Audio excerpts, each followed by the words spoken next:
जीवनं कविभिरीडितं कल्मषापहं श्रवणमङ्गलं श्रीमदादतं भुवि गृह्णन्ति भुरिदा जना।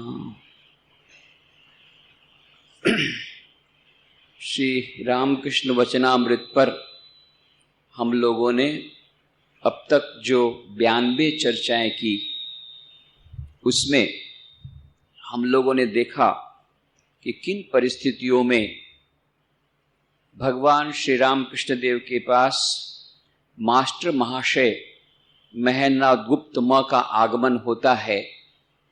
निकले थे वे आत्महत्या के इरादे से, परंतु आकस्मिक रूप से मुलाकात होती है।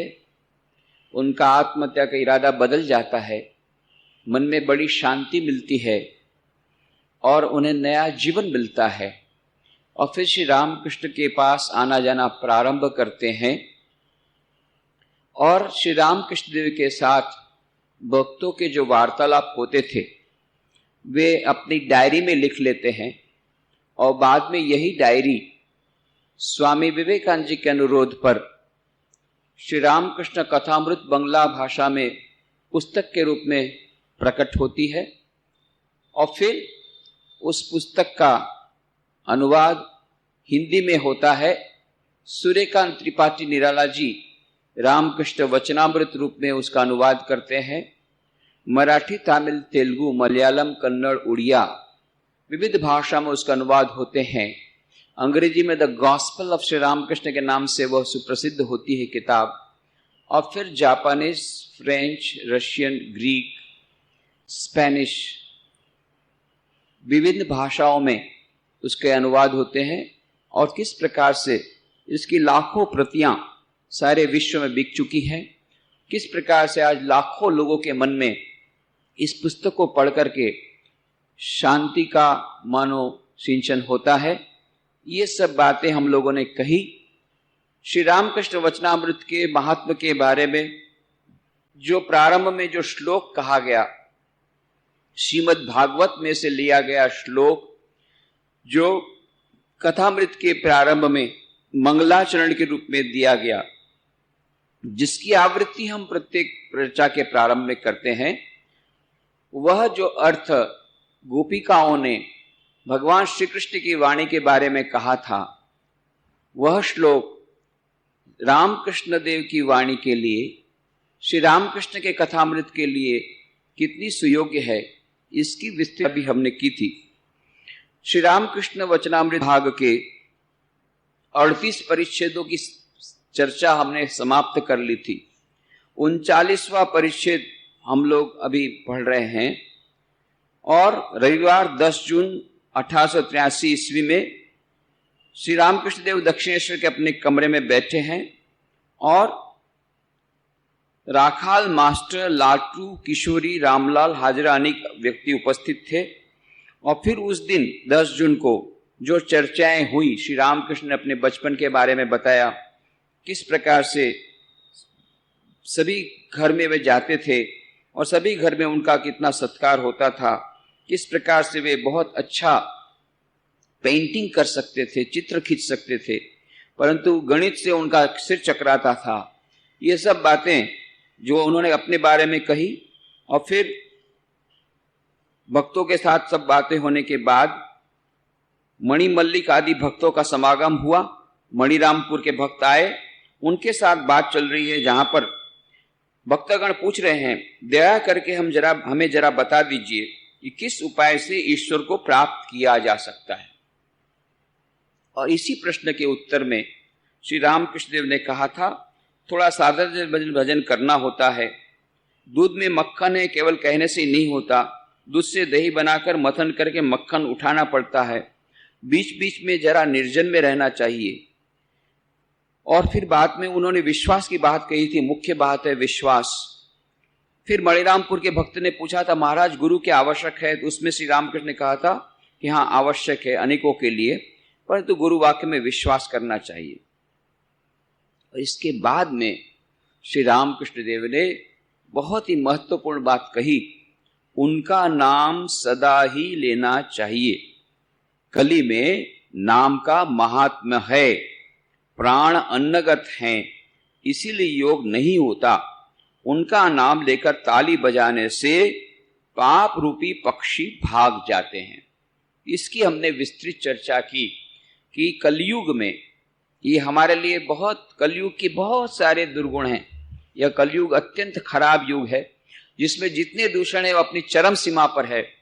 पर इस कलयुग का एक पॉजिटिव एस्पेक्ट, एक हकारात्मक, एक विधेयात्मक पक्ष यह है कि जो फल अन्य युगों में कठिन तपस्या से मिलता था, जो फल अन्य युगों में कठिन साधना के बाद मिलता था, वह जो फल है वह कलयुग में मात्र ईश्वर का नाम लेने से मिल जाता है। यह एक विचित्र बात, मात्र भगवान का नाम लेने से ही सब हो जाता है।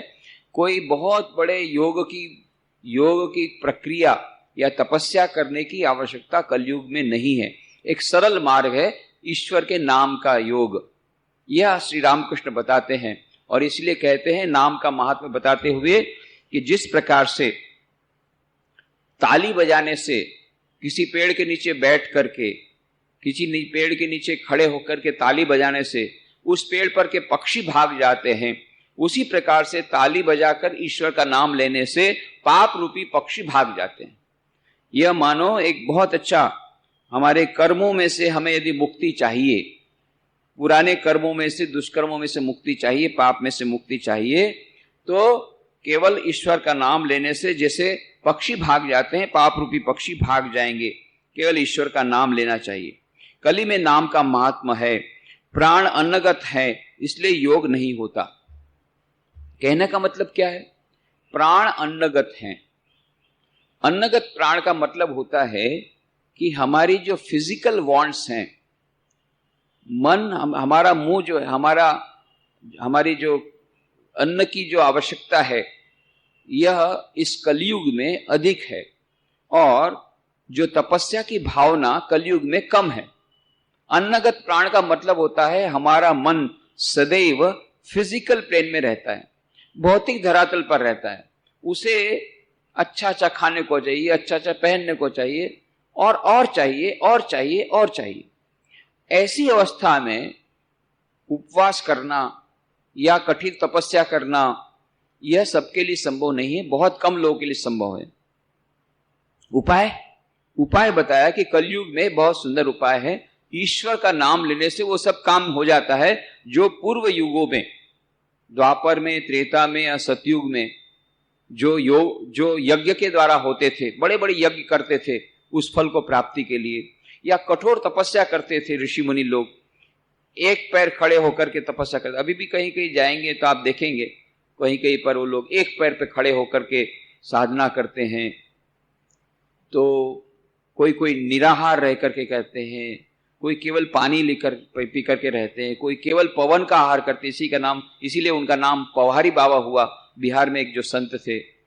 तो ऐसे विभिन्न प्रकार के योगी, विविध प्रकार के जो कठोर तपस्या करने वाले, पर उनकी संख्या अत्यंत अल्प। तो योग साधना है वो नहीं हो सकती, क्योंकि हम सभी के जो मन है वो अन्नगत है। प्राण अन्नगत का मतलब होता है हमारा जो मन है वो भौतिक धरातल पर है, इसलिए हम कठिन तपस्या नहीं कर पाएंगे। तो उपाय क्या है? सरल उपाय है ईश्वर का नाम लेना। पर श्री रामकृष्ण देव कहते हैं उनका नाम सदा ही लेना चाहिए। कली में नाम का महात्म्य है। नाम का महात्म्य तो सब जगह है, सभी समय है। भगवान का नाम तो हर एक युग में बहुत ही कल्याणकारी था। ऐसा नहीं है कि भगवान का नाम अभी कल्याणकारी है, आज सतयुग में नहीं था, द्वापर में नहीं था, त्रेपर में नहीं था, ऐसी बात नहीं। परंतु उस समय हमारे और भी साधन थे। हम चाहे तो राजयोग का साधन ले, ध्यान करें, प्राणायाम करें, वह एक योग हमारे पास था। ज्ञान योग था जिसमें वो अहम ब्रह्मास्मि यह रट लगा करके ज्ञान योग की प्रक्रिया कर सकते थे योगी लोग या दूसरे लोग। परंतु अभी अन्नगत प्राण है। अन्नगत का प्राण का मतलब होता है कि हमारा मन शरीर में जाता है। अहम ब्रह्मास्मि बोलने से क्या होगा? श्री रामकृष्ण बोलते हैं, अरे अहम ब्रह्मास्मि बोलने से क्या होगा? जहां सुई की नोक लगी तो शुरू कर देते हो, और इधर बोलते अहम ब्रह्मास्मि। तो यह ज्ञान योग कलयुग के लिए नहीं है, हम उसके लिए अभी तैयार नहीं हुए हैं। एक ऐसी स्थिति आएगी जब हम सचमुच भी उस ज्ञान योग के लिए तैयार हो सकेंगे। तो बाकी सब लोगों के लिए, साधारण लोगों के लिए फिर उपाय क्या है? हम लोग के लिए उपाय क्या है? तो उपाय बताते हैं श्री रामकृष्ण देव। कलयुग में इसका विशेष महात्मा है। तुलसीदास जी इसलिए कहते हैं, राम नाम ते राम अधिक कर दासा। यह जो राम नाम है वो राम से भी बढ़कर है। ये तुलसीदास जी आपने कैसी बात कर दी? अरे रामचंद्र जी से बढ़कर कोई हो सकता है क्या? ईश्वर स्वयं सच्चिदानंद ब्रह्म, अखंड सच्चिदानंद ब्रह्म, वही तो राम थे। शुद्ध ब्रह्म परात्पर राम, कालात्मक परमेश्वर राम। ये राम नाम संकीर्तन में पहली लाइन है। वो शुद्ध ब्रह्म परात्पर राम कहां? वो राम अनंत शक्तिवान। और आप बोलते हैं कि राम नाम की शक्ति राम से भी अधिक है। बोले हां। तुलसीदास जी कहते हैं हां। क्यों? बोलते हैं रामचंद्र जी ने तो अहल्या का उद्धार किया। पैर रखा, वो पत्थर बन गई थी, अहल्या का उद्धार हो गया। ये रामचंद्र जी ने किया। और राम नाम आज हमारे जैसे करोड़ों करोड़ लोगों की जो बुद्धि है, अहल्या रूपी बुद्धि जो जड़ हो गई है, जैसे अहल्या जड़ हो गई थी, हमारी बुद्धि अहल्या रूपी बुद्धि जड़ हो गई है। वो केवल बस खाना पीना, मौज करना, सोना, यही चाहता है हमारा जड़ बुद्धि, हमारी जड़ बुद्धि। वो ईश्वर का चिंतन करना नहीं चाहती। ऐसी जो जड़ बुद्धि, राम नाम लेने से जड़ बुद्धि चैतन्यमय हो जाती है। तो रामचंद्र जी तो एक अहल्या का उद्धार किया, ये राम नाम आज करोड़ों लोगों का आज भी उद्धार कर रहा है। तो कौन बड़ा है? तो राम नाम जो भगवान का नाम है वो राम से भी बढ़कर है। और बहुत सुंदर वो कहानी एक बार हम लोगों ने शायद कही भी थी, इसके पहले भी पूर्व में भी आ गई है, कि अब ये सीता जी का पता लगाने के लिए सब वानर सेना जा रही है। उसके बाद में पता पड़ा कि इस प्रकार से समुद्र के उस पार लंका है, लंका में रावण सीता को चुरा करके ले गया है, ये पता पड़ गया। अब पूरा समुद्र है, अब उसको पार कैसे करें? तब फिर बाद में सोच सुचा करके इन्होंने बड़े बड़े पत्थर लिए वानरों ने, और उसमें राम नाम लिखा और राम नाम लिख करके डाला, तो पत्थर तैरने लग गए। तो बस फिर नील तो बहुत बड़े इंजीनियर थे उस वानर सेना में, और नील ने क्या किया, वो इंजीनियरिंग अपनी क्राफ्ट लगाई और एकदम से सब पत्थर जितने थे चारों ओर से सब वानरों को बोला, लाओ पत्थर और राम नाम लिख लिख कर डालो। और इस प्रकार से बढ़िया पुल बन गया, और इस प्रकार से पुल बन करके पुल बनना तैयार हो गया। अब रामचंद्र जी तो इधर चिंता में है कि भाई कैसे होगा, कैसे पार करेंगे इतना बड़ा समुद्र। हनुमान जी तो छलांग लगा के चले गए थे, छलांग लगा के चले गए। वहां से सब समाचार भी ले आए, सीता देवी है अशोक वाटिका में है, बहुत रो रही है, सब पता लग गया। परंतु अब ये समुद्र को कैसे लांगे, तो ये रामचंद्र जी चिंता में है। तब वानरों ने खबर दिया, बधाई दी कि आप चिंता मत कीजिए, हमारा पुल तैयार हो रहा है। पुल कैसे तैयार होगा? बोले बस ये पत्थर में हम राम नाम लिखते हैं, डालते हैं, पत्थर तैरने लगते हैं। रामचंद्र जी को आश्चर्य हुआ, ये क्या पत्थर तैर रहा है? परंतु अब बोले कि नहीं, ये राम नाम का बड़ा प्रताप है। रामचंद्र जी को विश्वास नहीं हुआ। उन्होंने कि ये कैसे हो सकता है, पत्थर पैर पानी में तैरते हैं। परंतु उन्होंने सोचा अभी देखें, और सबके सामने देखने से तो मुश्किल हो जाएगी। इसलिए तो जब सब लोग वानर लोग चले गए, अब शाम का समय आ रहा था, थोड़ी थोड़ी संध्या का अंधकार हो रहा था, तब उन्होंने देखा कि कोई देख तो नहीं रहा है, देखा कोई नहीं है। धीरे धीरे धीरे करके समुद्र के आगे आगे बढ़ते गए, जंगल की तरफ जहां कोई न हो, और आगे बढ़े और आगे बढ़े। फिर देखा कोई नहीं, कोई नहीं। उसके बाद में जब अकेले एक स्थान आया, तो वहां पर फिर उन्होंने एक पत्थर लिया और पत्थर लेकर के समुद्र में डाला। समुद्र में जैसे डाला, पत्थर डूब गया। और ये हनुमान जी अपनी हंसी नहीं रोक पाए, हंसना शुरू किया। हैं हनुमान, तुम यहाँ कैसे? अरे मैंने अभी देखा नहीं थे। तो हनुमान जी का, मैं अदृश्य रूप में आ रहा था, मैं देखा कि आपको ऐसी इच्छा नहीं है कि कोई आपके साथ रहे, इसलिए मैं अदृश्य रूप में पर आपको अकेला तो छोड़ नहीं सकता, राक्षस चारों ओर घूम रहे हैं, इसलिए मैं अदृश्य रूप में आपके साथ था। तब रामचंद्र जी ने देखा, निराशा के स्वर में, देखा हनुमान, तुम लोग बोल रहे हो कि तुम लोगों ने पत्थर डाले और तैरने लगे, और मैंने खुद ने पत्थर डाला तो पत्थर डूब गया। तो हनुमान जी ने कहा, इसमें आश्चर्य की क्या बात है प्रभु, इसमें आश्चर्य की क्या बात है? प्रभु, आपकी शरण में जो आता है उसका उद्धार हो जाता है, और जिसको आप छोड़ेंगे उसका तो डूबना बिल्कुल स्वाभाविक है। आपने जब पत्थर को त्याग कर दिया तो उस तो डूबेगा ही डूबेगा। परंतु कहानी बता दे, रामदास तुलसीदास जी कहते, रामचंद्र जी खुद पत्थर डाले तो डूब गया, नाम में ये ताकत है कि राम नाम लिखा तो पत्थर तैरने लग गया। तो राम नाम ते राम अधिक कर दासा, राम से भी राम नाम ज्यादा शक्तिवान है, ये बताया। तो भगवान के नाम में ऐसी शक्ति है, ईश्वर के नाम में ऐसी शक्ति है। पिछली चर्चा में हमने विस्तार से कहा ईश्वर के नाम का क्या महात्मा है, कि किस प्रकार से वह मां शारदा देवी कहती है 10-15 हजार जप करने, 15-20 हजार जप करने से अवश्य शांति मिलेगी, चैलेंज देकर के कहती है मां शारदा देवी। और पिछले समय एक और भी मैंने घटना बताई थी, एक हमारे रामकृष्ण मठ मिशन के वाइस प्रेसिडेंट थे कैलाशानंद जी महाराज, इनकी बात पिछले समय बताई थी शायद, कि किस प्रकार से वो एक मद्रास में, चेन्नई में हमारा जो मठ है वहां पर वो क्लास ले रहे थे। तो संध्या इसी प्रकार से रविवार के बाद, आरती के बाद वो क्लास लेते थे। उस समय at the feet of Holi mother, मां शारदा देवी के जो साथ जो वार्तालाप है उसके ऊपर किताब थी अंग्रेजी में, उस किताब को वो समझाते थे। तो उसमें ऐसे प्रवचन के प्रसंग में उन्होंने कहा, देखिए मां शारदा देवी ने हमारे जीवन की जितनी समस्या है, ये सभी समस्याओं का समाधान दे दिया है। जितनी समस्या, यदि देखना हो समाधान कैसे दिया है तो देखो 10 पे होली मदर, पेज नंबर 29, ये उन्होंने कहा कि इसमें सभी समस्या का समाधान हो जाएगा। अब उस समय एक युवक बैठा था लेक्चर में, समस्या तो सभी को रहती है, तो उसने कहा भाई सभी समस्या का समाधान हो जाएगा तो बहुत बढ़िया, हम लोग को कोई चमत्कारिक कोई मंत्र मिल जाएगा।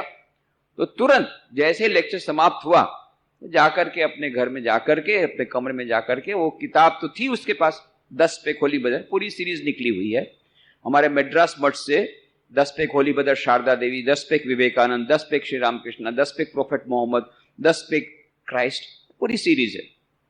तो 10 पे होली मदर, मां की वाणी अंग्रेजी में, देखा पेज नंबर 29 में कोई चमत्कारिक फार्मूला कुछ होगा, सूत्र होगा, अरे भगवान कुछ नहीं। पेज नंबर 29 में देखा तो एक वाक्य लिखा हुआ था। क्या लिखा था? The easiest and the best way of solving all the problems of life is to take the name of the lord of Shri Ramakrishna in silence. जीवन की जितनी समस्याएं हैं उन सभी समस्याओं का सरलतम उपाय और श्रेष्ठ उपाय भगवान का सतत नाम लेना है। बस निरंतर नाम लेना, इससे सभी समस्याओं का समाधान हो जाएगा। उसके बाद भाई इसमें तो कोई चमत्कार तो लगता है, ठीक है, करके देखा, ईश्वर का नाम लिया, थोड़ा सा फायदा हुआ, तब उसने दूसरे को कहा, इस प्रकार से दूसरे को भी फायदा हुआ, ये उसने कहा। अब ऐसा संयोग हुआ कि ये जो स्वामी जी थे, मद्रास मठ के प्रेसिडेंट थे उस समय, कैलाशानंद जी महाराज, ये बाद में चल करके समस्त रामकृष्ण मठ मिशन के वाइस प्रेसिडेंट बन गए और चले आए बेलू मठ, हमारे हेडक्वार्टर्स में रहते थे बेलू मठ में। और वह जो युवक था वो बाद में रामकृष्ण मिशन में ब्रह्मचारी बना और बेलू मठ में ज्वाइन किया और वो इस महाराज का सेवक बना। उसकी ड्यूटी थी उनकी सेवा करना। तो महाराज तो बहुत खुश हो गया, अरे हमारी पुरानी पहचान है, मैड्रास में था, तो इसको भी बहुत अच्छा लगा। और उसी समय उनकी तबीयत खराब हुई तो उनको ऑपरेशन किया गया, कैंसर था, तो पेट में से 2/3 उनका 2/3 हिस्सा तो बात चला गया। तो कोई आशा बचने की नहीं थी, फिर भी बच तो गए कैसे भी करके। ऑपरेशन के 2 दिन के बाद की बात है, 1 या 2 दिन के बाद वह सेवक रात भर वहां बैठा रहता था उनकी सेवा में। अब ये महाराज जी का जो है कैलाश में जो उन्होंने कहा था वो कैसे करते थे, वो बड़े जापक थे। सुबह 3 बजे में उठ जाते थे, 3 बजे में उठ करके बहुत सारा जप करके फिर मंगल आरती में जाते थे, वहां जाकर के मंदिर में गर्भगृह में जाकर के फिर बहुत सारा जप करते थे। फिर 8 बजे आकर के थोड़ा सा मिश्री का शरबत लेकर के फिर ऊपर जाते थे, फिर 2 घंटा जप करते थे, फिर 10 बजे आते थे। तो सुबह 3 से लेकर के 10 बजे तक मंत्र जाप करते थे, ध्यान करते थे मंदिर में। उसके बाद में 10 बजे आकर के अपने ऑफिस में आकर के काम निपटाया और बहुत देर फिर नेचुरली देर हो जाती, देर से ऑफिस आया तो 1 बजे तो बज जाता था, 1-1:30 बजे फिर उसके बाद में वो स्नान करके बहुत देर से खाते थे। परंतु वो सुबह 10 बजे तक उनका ये 3 से 10 मंदिर में। फिर शाम को फिर से जय आरती का समय हुआ, आरती के समय जहां बैठे तो एकदम रात को खाने की घंटी तक बैठे रहते, 2-3 घंटा ऐसा बहुत जप करते थे। तो जापक थे।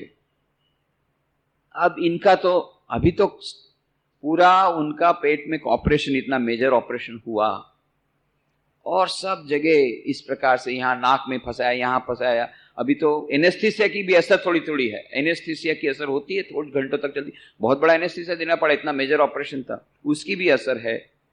और अभी तो ऑक्सीजन भी चल रही है, वो सेलाइन वाटर भी चल रहा है, सेलाइन भी दिया जा रहा है, ये सब चल रहा है। उस अवस्था में भी वो हमेशा मां भगवान का नाम ले रहे हैं, उस समय भी हमेशा भगवान का नाम ले रहे हैं। कितनी उनकी कैसी आदत, कितनी माने ये, कितनी उनका ये आध्यात्मिक उनकी उन्नति होगी। और विचित्र बात, रात को 12-1 बजे होगा, एक नर्स आई, कुछ इंजेक्शन देना होगा। वो लोग क्या करते हैं, वो जहां जिसमें से सेलाइन वाटर देते हैं उसी की बोतल में वो इंजेक्शन डाल देते, तो उससे वो इंजेक्शन चला जाता है, वाटर के साथ में चला जाता है। तो वो इंजेक्शन देने आई।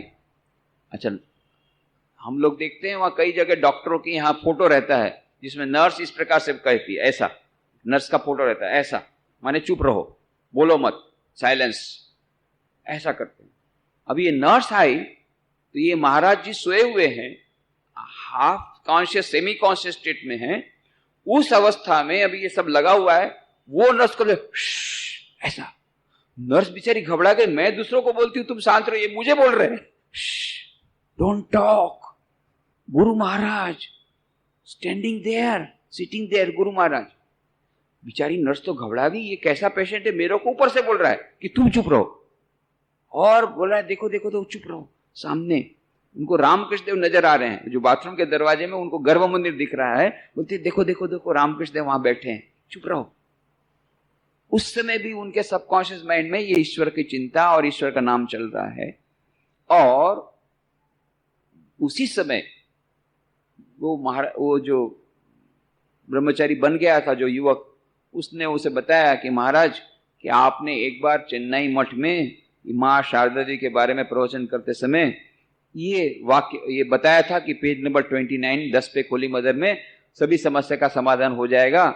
फिर उसने देखा पर उसको तो कुछ लगा नहीं, परंतु फिर उसने कुछ उस पर ये अमल किया तो उसको शांति मिली और बहुत सारे कुछ समाधान तो हुए, कुछ तो हुए, सब नहीं हुए तो कुछ तो हुए, कुछ तो फायदा हुआ, और उसने दूसरे का उसको भी फायदा हुआ। बोले हाँ बिल्कुल ठीक बात है, ये माँ की जो बात है बहुत अच्छी। फिर बोलते थे कौन सी, वो जरा वाक्य बोलो, तो उस ब्रह्मचारी को तो पूरा याद हो गया था। तो उसने कहा the easiest and the best way of solving all the problems of life is to take the name of the Lord of Shri Ramakrishna इंसान। Yes, that is very true. इतना अच्छा लगा क्योंकि उनके मन की बात है। बिल्कुल ठीक, बिल्कुल ठीक। फिर आधा घंटा होने के बाद फिर अच्छा इधर आओ, इधर वो कहा, वो बात बताओ तो 10 पे खोली मदर पेज 20 थोड़ा बताओ तो फिर से वो ब्रह्मजी फिर बताता the easiest and the best way of solving all the problems of life is to take the name of the Lord of Sri Ramakrishna insan। yes, फिर से बहुत खुश होते। कहने का मतलब उनके मन के साथ कितना उनका ये हो गया। और भगवान का नाम जो हम लेते थे इस प्रकार की अवस्था में भी अपना संतुलन बनाए रखते थे। इतनी अवस्था, इतना दर्द है, इतना मेजर ऑपरेशन है, उस समय भी उनकी सहन शक्ति कैसी है, और उस समय उनका मस्तिष्क कितना क्लियर है, उस समय भी उनका मन कितना उन्नत है कि सबसे भगवान में रहता है। उतना ही नहीं, और डॉक्टर आते थे जिन्होंने सर्जन थे, जिन्होंने ऑपरेशन किया था, उनको बोलते थे अच्छा ये गहने सब कब दूर करोगे? When will you remove this ornaments? वो जो ऑर्नामेंट मतलब वो नाक में घुसाया कुछ और कुछ इधर घुसाया है, यहाँ पे ट्यूब घुसाया है, इधर घुसाया है, बोले ऑर्नामेंट्स कब दूर करोगे? तो डॉक्टर हंसते हंसते बोलते थे हाँ बस अब 2 दिन में आपका ऑर्नामेंट सब दूर हो जाएगा। पर बिना गहने के आपको अच्छा लगेगा? एक आध गहना तो रहना चाहिए। नहीं बाबा बोले सब गहना ले जाओ। पर उस समय भी उनका इतने दर्द के बावजूद यह, तो कहने का मतलब है मंत्र का जाप करने से उनमें ऐसी आध्यात्मिक शक्ति आ गई कि इतना मेजर ऑपरेशन होने के बावजूद भी उसको सहन कर पाए। और ये ईश्वर का नाम लेने से सभी समस्या का समाधान होता है, वह उनके मन की बात थी, तो कितना उन्हें आनंद आता था। तो मां शारदा देवी ने इस प्रकार से, पहले भी हमने कहा कि सब्जी काट रही थी और उसी समय मां के समान मैनेजमेंट कोई किसी का नहीं मिलेगा, किसी का मैनेजमेंट नहीं, कोई बड़े बड़े मैनेजर्स वैसे कुछ नहीं कर सकते। मां शारदा देवी ने जो टाइम मैनेजमेंट बनाया ऐसा कोई टाइम मैनेजमेंट नहीं कर सकती। एक दिन में इतना काम कोई नहीं कर सकता जितना मां शारदा देवी करती थी। तो वो क्या करती थी, पूरे रामकृष्ण मिशन का एडमिनिस्ट्रेशन करती थी, गुरु थी, स्पिरिचुअल एडमिनिस्ट्रेटर थी। कितने सारे लेटर आते थे, लिखना पढ़ना नहीं जानती थी, पढ़ना थोड़ा रामायण महाभारत सीख ली थी पर लिखना नहीं जानती थी, सचमुच में अंगूठा छापती, पर सबसे बड़ी फिर भी एग्जीक्यूटिव थी। तो जब सब्जी काटती थी उस समय डिक्टेशन देती थी, वो दूसरे कोई ब्रह्मचारी बैठ करके लेटर सुनाते थे, उस समय वो डिक्टेशन का भी काम चल रहा है, एडमिनिस्ट्रेशन का काम चल रहा है, सब्जी भी काट रही है, सब एक साथ चल रहा है। तो एक किसी ब्रह्मचारी ने पढ़ के सुनाया कि किसी ने नैराश्यपूर्वक किसी भक्त ने लिखा है कि माँ मुझे मन में शांति नहीं मिल रही है, मैंने बहुत प्रयत्न किए, ठाकुर को भी पुकारता हूं, बहुत मन में अशांति है। माँ जो सब्जी काट रही थी तुरंत वो काटने का जो सरोता रहता है तुरंत दूर कर दिया और एकदम से बैठे, लिखो अभी लिखो, अभी कभी लिखो, रोज 15-20 हजार जप करे, उसके बाद मुझे लिखे कि उसको शांति नहीं मिली है।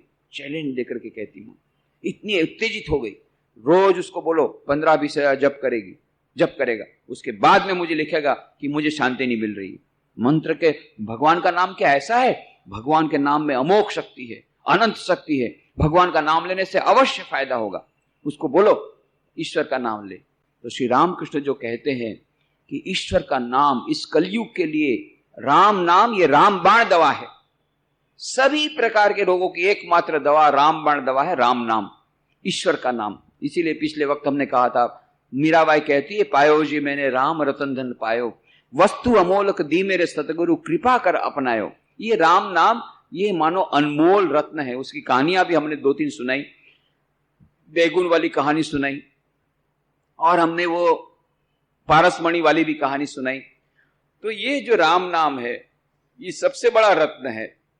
इसीलिए श्री रामकृष्ण कहते हैं ये भगवान के नाम का बड़ा महात्म्य कलयुग में, और कहते हैं सदा नाम लेना चाहिए, सदा नाम लेना चाहिए, हमेशा निरंतर नाम लेना चाहिए।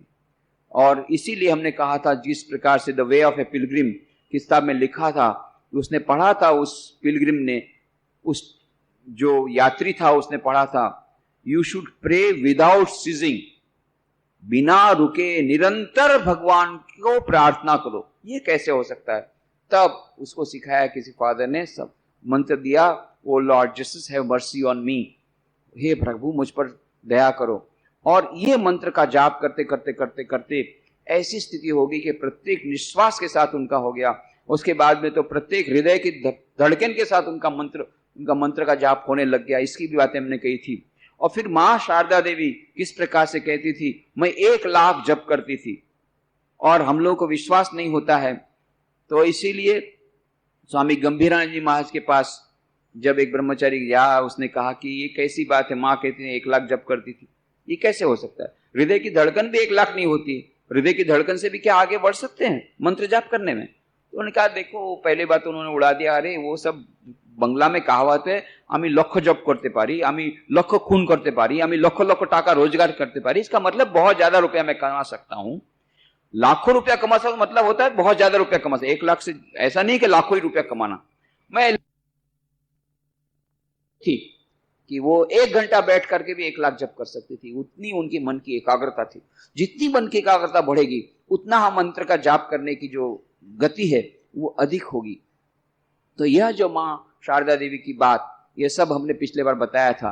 तो सदैव नाम लेना चाहिए भगवान का। Practice of the presence of God, brother Lawrence, उस किताब का भी हमने संदर्भ दिया था पिछले समय, किस प्रकार से वो 16वीं शताब्दी के क्रिश्चियन सेंट कार्मेलाइट ऑर्डर के थे। केवल रसोई का काम बना करते करते, परंतु सतत ईश्वर का स्मरण, ईश्वर के साथ वार्तालाप करते करते कितने महान संत हो गए एक रसोइये में से। ये सब बातें हमने कही थी। कहने का मतलब होता है, जिस प्रकार से पारसमणि के स्पर्श से लोहा सोना बन जाता है, उसी प्रकार से ईश्वर नाम रूपी पारसमणि के स्पर्श से, ईश्वर का नाम लेने से हमारे मन के सभी जो मैल वो धुल जाते हैं और मन पवित्र होता है, मन शुद्ध होता है, और शुद्ध मन में ही ईश्वर की प्राप्ति होती है। तो श्री रामकृष्ण कहते हैं उनका नाम सदा ही लेना चाहिए।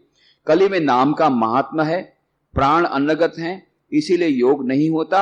उनका नाम लेकर ताली बजाने से पाप रूपी पक्षी भाग जाते हैं। और श्री रामकृष्ण भी उसी प्रकार रोज शाम को, बस उनका यह क्रम था, जैसे ही शाम हुई, संध्या हुई, एकदम ताली, हरिनाम हरिनाम हरिनाम हरिनाम करते थे, ताली बजाते थे।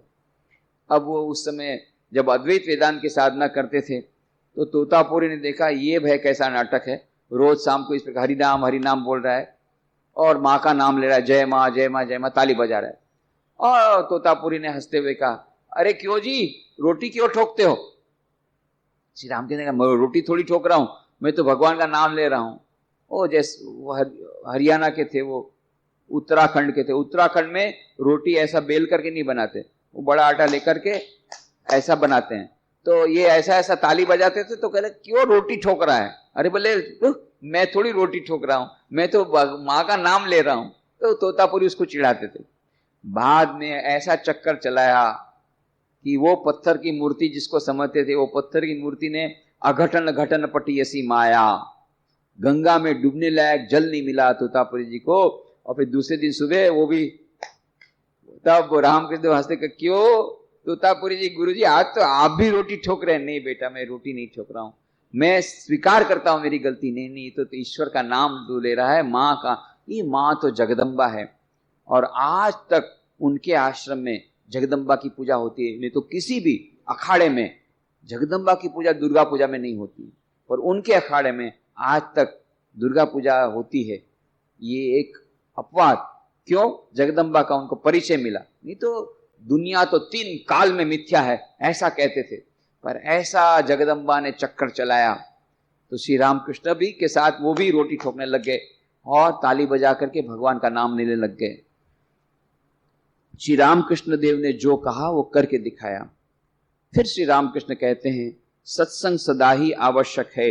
गंगा जी के जितने ही निकट जाओगे उतनी ही ठंडी हवा पाओगे, आग के जितनी निकट जाओगे उतनी ही गर्मी होगी। कितना सुंदर उदाहरण है कि जितना हम नदी के किनारे जाते हैं हमें ठंडक मिलती है, उसी प्रकार से आग के नजदीक जितनी जाते हैं उतनी हमें गर्मी मिलेगी। कितना सुंदर उदाहरण। ठंडी जगह में जाओगे ठंड मिलेगी, गर्म जगह में जाओगे गर्म मिलेगा, गंदी जगह में जाओगे, गंदे वातावरण में जाएंगे तो गंदा हमें उसके वाइब्रेशन मिलेंगे, शुद्ध वातावरण में जाएंगे तो शुद्ध तरंगे मिलेगी। मंदिर में जाएंगे, अच्छे मंदिर में, मेडिटेशन हॉल जिस प्रकार का ऊपर है या कोई ऐसी पवित्र जगह में, अपने आप मन शांत हो जाता है, मन पवित्र हो जाता है। और थिएटर में जाने से अपने आप मन चंचल हो जाता है, वाइब्रेशन की असर होती है। इसीलिए श्री रामकृष्ण कहते हैं हमेशा सत्संग करना चाहिए, हमेशा सत्संग करना चाहिए। हम लोग की समस्या क्या होती है कि कुछ समय तो सत्संग करते हैं और फिर किसी भी प्रकार से सत्संग हमसे छूट जाता है, कैसे भी करके, और ये छूटेगा ही, छूटने ही वाला है। ये जो इतने लोग यहां पर बैठे हैं, ये लोग नहीं आ पाएंगे अगले रविवार को, कुछ न कुछ तकलीफ आती है। क्यों? ये पहले से बताया गया है कि माया जो है, महामाया, ये नहीं चाहती है कि सभी को ईश्वर की प्राप्ति हो। वो माया चाहती खेल चलता रहे।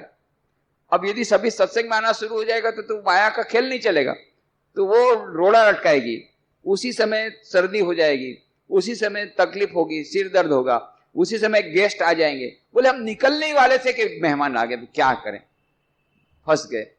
बस निकलने ही वाले थे कि मेहमान आ गए। सभी लोग बाद में बताते हैं बिल्कुल हमने सोच ही लिया था हम सत्संग में जाएंगे ही जाएंगे, उस समय ये बाधा आ गई। इतनी प्रकार की बाधाएं।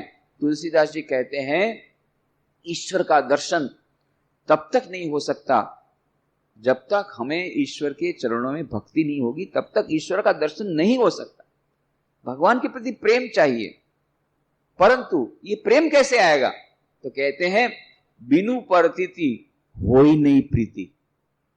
जब तक प्रतीति नहीं होती है तब तक प्रीति नहीं होती। प्रेम कैसे होता है? पहले प्रतीति चाहिए, मतलब जानोगे तब तो प्रेम होगा।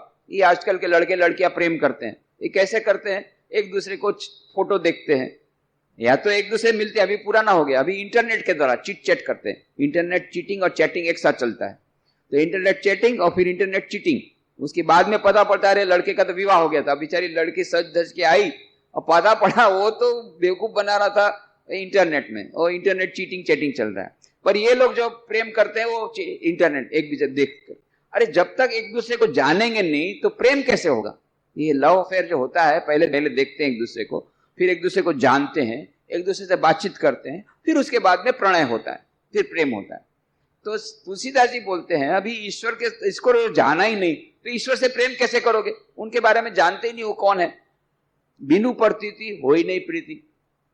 तो फिर प्रतीति कैसे होगी?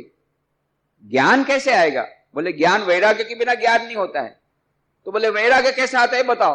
बोले बिना विवेक के वैराग्य नहीं आता है, विवेक बुद्धि आएगी तब वैराग्य होगा। तो बोले अब फिर बताओ कि विवेक कैसे आएगा? तो बोले वाह, तो फिर तुलसीदास जी कहते हैं बिनु सत्संग विवेक न होई, परंतु राम कृपा बिनु सुलभ न सोई। बिनु सत्संग विवेक न होई और राम कृपा बिनु सुलभ न सोई। तो सत्संग के बिना विवेक नहीं होगा, और विवेक के बिना वैराग्य नहीं होगा, वैराग्य के बिना ज्ञान नहीं होगा, और ज्ञान के बिना भक्ति नहीं होगी, और भक्ति के बिना ईश्वर का दर्शन नहीं होगा। तो मुख्य बात है विवेक। और विवेक कैसे होगा? सत्संग के बिना सत्संग के विवेक नहीं आता। विवेक बुद्धि मतलब क्या ठीक है क्या ठीक नहीं है, क्या सत्य है क्या असत्य है, क्या टेम्पररी है क्या परमानेंट है, कौन सी चीज रहने वाली है कौन सी चीज नहीं रहने वाली, कौन सी चीज हमारे लिए अच्छी है कौन सी चीज हमारे लिए प्रिय है, और कौन सी चीज हमारे लिए श्रेय है। प्रेय और श्रेय दो वस्तु होती है। कुछ चीजें हमें बहुत प्रिय लगती है पर हमारे लिए ठीक नहीं है, श्रेय कसने, और कुछ चीजें श्रेयस्कर होती है पर हमें कड़वी लगती है। तो श्रेय क्या है और प्रेय क्या है ये हमको अभी पता नहीं था। क्यों? हमारी विवेक बुद्धि नहीं है। तो विवेक बुद्धि आने से हमें पता लगेगा नहीं ये हमारे लिए ठीक है, ये हमारे ठीक नहीं है। अभी ये हमारी विवेक बुद्धि नहीं। विवेक बुद्धि जैसे आएगी पता लगेगा ब्रह्म सत्य जगन मिथ्या। ईश्वर को छोड़ के कोई भी वस्तु ऐसी नहीं है जो रहेगी। यह माइक आज से 100 साल बाद नहीं रहेगा, यह मकान 200 साल पहले से पुराना हो गया है, और 200 साल 300 साल ज्यादा से ज्यादा ये मकान नहीं रहेगा। यह शहर नहीं रहेगा 5000 साल बाद, 10,000 साल बाद यह भारत देश नहीं रहेगा, 10 करोड़ वर्षों के बाद ये पृथ्वी नहीं रहेगी, 10 अरब वर्षों के बाद ये सौर मंडल नहीं होगा, दूसरे सौर मंडल आएंगे। ये सतत कितने सारे प्रत्येक क्षण कितने सौर मंडल, कितनी गैलेक्सीज टूट रही है और नई गैलेक्सीज बन रही है। उसमें से एक गैलेक्सी मिल्की गैलेक्सी, उसमें का एक है सौर मंडल, उसमें एक तारा है सौर मंडल, वो जो तारा है उसमें एक है सौर मंडल, उस सौर मंडल के 9 जो ग्रह हैं, अभी बढ़ गए शायद ग्रह, उसमें का एक ग्रह पृथ्वी, उस पृथ्वी का एक छोटा सा जो हिस्सा है उसका नाम है भारत। उस भारत का बहुत छोटा हिस्सा गुजरात, उस गुजरात के बहुत छोटे से हिस्से बड़ौदा में बैठ करके हम लोग बात कर रहे हैं। यह विवेक बुद्धि की ये कुछ नहीं रहेगा, केवल ईश्वर सत्य है, बाकी सब मिथ्या है। यह विवेक बुद्धि ऐसे नहीं आती, सत्संग के माध्यम से आती। तो महामाया जब देख लिया कि भाई ये सत्संग में जाना शुरू किया तो सब हमारे चंगुल से निकल जाएंगे, इसलिए कोई ना कोई बाधा आएगी। जैसे ही आप सत्संग में जाने का प्रयत्न करेंगे, तुरंत उसी समय वो गेस्ट आ जाएंगे, उसी समय मेहमान आ जाएंगे, उसी समय पेट में दर्द होगा, उसी समय स्वास्थ्य ठीक नहीं रहेगा, या फिर बोलेंगे नहीं नहीं आज के दिन चलो, वो बहुत अच्छी पिक्चर आई वहां चलो। अब पत्नी वहां बोल रही है तो पत्नी का तो साथ देना पड़ेगा। कुछ न कुछ बाधा आ ही जाती है। ऐसा कभी नहीं हो सकता सत्संग के लिए। आज भी आप लोग जो आए हैं, ऐसा नहीं कि आप लोग को बाधा नहीं आई थी, पर आप लोगों ने कहा भाई बहुत दिन हो गया, अच्छा चलो आज तो जाते हैं। बाधा तो आई थी, पर बाधा का अतिक्रमण करके नहीं, संकल्प शक्ति लेकर क्या पाए। ऐसा नहीं कि बाधा नहीं आती, हर एक को बाधा आती, क्योंकि महामाया चाहती नहीं कि कोई सत्संग में जाए। सत्संग में जाने में समस्या है उसके लिए। जहां सत्संग में गए, सब अच्छी बात सुन ली, सब ईश्वर का दर्शन कर लिया, तो फिर हमारा खेल चलेगा कैसे। वो चाहती खेल चलता रहे। तो मुख्य बात यही है। तो श्री रामकृष्ण कहते हैं ट्रम्प कार्ड यही है, यदि सत्संग बनाया रखा तो बाकी अपने आप सब हो जाएगा। क्यों? सत्संग करते रहने से वो विचार हमारे मन में आते रहेंगे, अच्छे विचार, अच्छे वाइब्रेशन, और वही हमको रक्षा करेंगे। तो सत्संग अत्यंत आवश्यक है। जिसने सत्संग का आश्रय लिया है उसका कभी आध्यात्मिक रूप से विनाश हो ही नहीं सकता, कभी नहीं हो सकता। क्यों? वो सत्संग ही उसको बचाएगा। सत्संग में जाएगा, तुरंत उसे पता है ये मैं क्या कर रहा हूं, तुरंत उसको ये लगेगा नहीं नहीं नहीं ये मुझे नहीं करना चाहिए, तो बच जाएगा। या फिर सत्संग में आएगा, उसे पता लगे अरे ईश्वर का नाम का इतना महात्मा है, तो भगवान का नाम शुरू कर देगा। सत्संग में आएगा तो पता लगेगा कि भाई सचमुच में जो बातें हमारे साथ रहने वाली हैं उसके लिए तो हमने क्या किया नहीं। जितना टाइम इन्वेस्ट किया किस चीज के लिए? पैसा कमाने के लिए, जो इसमें कि एक भी पैसा हमारे साथ मृत्यु के बाद नहीं जाएगा। जितना टाइम इन्वेस्टमेंट किया किसके लिए? XYZ को संतुष्ट करने के लिए, उसको बुरा न लगे, इसको बुरा न लगे, इसको कहीं बुरा न लगे, ये करने के लिए बहुत प्रकार का टाइम हमने वेस्ट किया। उसमें से वो जो XYZ कोई हमारे साथ मृत्यु के बाद नहीं जाएगा। तो बाद में पता चलेगा हमने जितना टाइम इन्वेस्ट किया ये सब वेस्ट, इन्वेस्ट कुछ नहीं, सब वेस्ट। जो टाइम हमने ईश्वर में इन्वेस्ट किया, ईश्वर के नाम लेने में या ईश्वर के सत्संग में या ईश्वर का काम करने में या ईश्वर समर्पित बुद्धि से कोई काम किया, वो इन्वेस्टमेंट है, बाकी सब वेस्ट है। ये कब पता चलेगा? जब हम सत्संग करेंगे। इस प्रकार का किताब पढ़ना ये भी सत्संग है, यहां पर आना ये भी सत्संग है। तो श्री रामकृष्ण कहते हैं सत्संग सदा ही आवश्यक है। गंगा जी के जितनी निकट जाओगे उतनी ही ठंडी हवा पाओगे, आग के जितने ही निकट जाओगे उतनी ही गर्मी होगी। सुस्ती करने से कुछ नहीं होगा। जिनके सांसारिक विषय भोग की इच्छा है वे कहते हैं होगा, कभी न कभी ईश्वर को प्राप्त कर लेंगे। मैंने केशव सेन से कहा था, पुत्रों को व्याकुल देखकर उसके पिता उसके बालिग होने के 3 वर्ष पहले ही उसका हिस्सा छोड़ देते हैं। श्री रामकृष्ण भले गांव के थे, गांव के आदमी थे, लिखे पढ़े नहीं, पर कितना उनका शार्प इंटेलिजेंस था, लीगल नॉलेज कितना उनको है।